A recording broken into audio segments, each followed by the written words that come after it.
bisa tahu dari mengikuti tes minat bakat.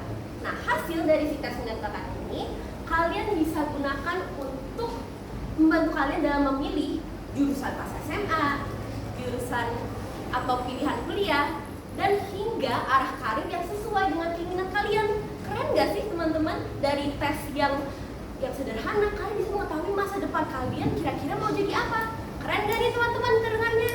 Keren! Oke, tapi kalian masih bingung gak sih? Si tes minat bakat ini kalian bisa dapat di mana?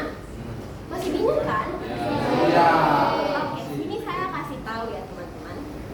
Jadi kalian bisa layanan tes minat bakat itu biasanya bisa diperoleh melalui konselor sekolah ataupun platform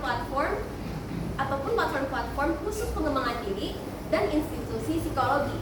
Nah, untuk referensi awal, beberapa platform yang saya maksud adalah Ruang Guru dan Pahamify. Teman-teman yang biasanya udah mulai nih mengulik dan belajar tentang UTBK, udah tahu belum nih Ruang Guru dan Pahamify? Udah kan ya? Itu suka ada TO dan berbagai macam teori buat UTBK kan ya? Oke, kalau boleh tahu ini TO-nya gimana nih teman-teman? Apakah aman? Kalau buat teman-teman masih bisa dipersiapkan lagi ya teman-teman. Oke, tanpa lama lagi saya akan memberitahu cara kedua teman-teman, yaitu dengan menggali hobi, kesukaan, dan ketertarikan kalian. Jangan pernah menganggap kalau kesukaan, ketertarikan, dan hobi kalian sebagai hal yang sepele. Karena siapa tahu teman-teman, kalau itu bisa menjadi kunci kalian. Nah, karena kesukaan, ketertarikan, dan hobi bisa menjadi petunjuk alami pada minat dan bakat kalian teman-teman. Kalian gemar memasak, suka menghitung, apapun kesukaan kalian, jangan pernah disepelekan. Jangan sampai dibiarkan menjadi sekedar kesukaan teman-teman. Sayang kan kalau misalnya kalian suka sesuatu tapi ya udah sebagai hobi, nggak diterusin lebih lanjut, dan siapa tahu kalian itu bisa menjadi profesi di bidang itu teman-teman. Sayang nggak sih?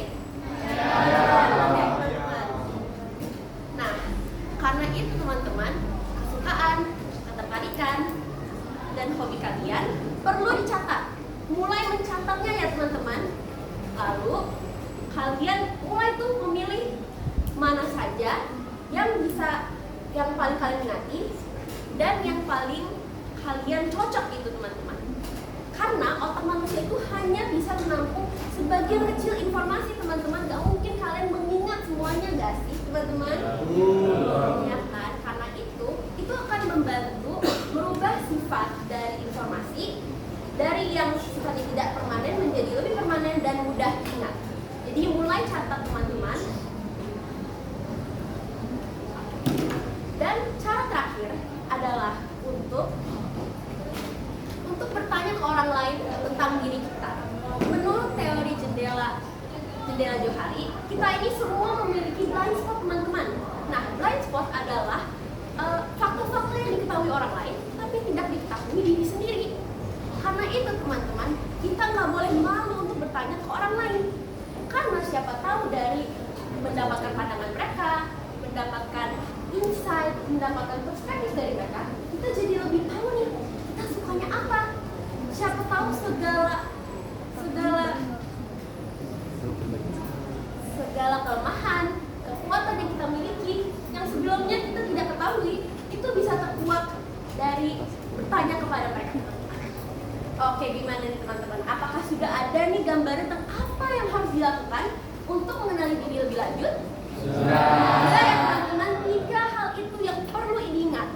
Karena itu teman-teman, ingat bahwa masa depan itu tidak di luar jangkauan, melainkan ada di genggaman kalian. Terima kasih. Ya.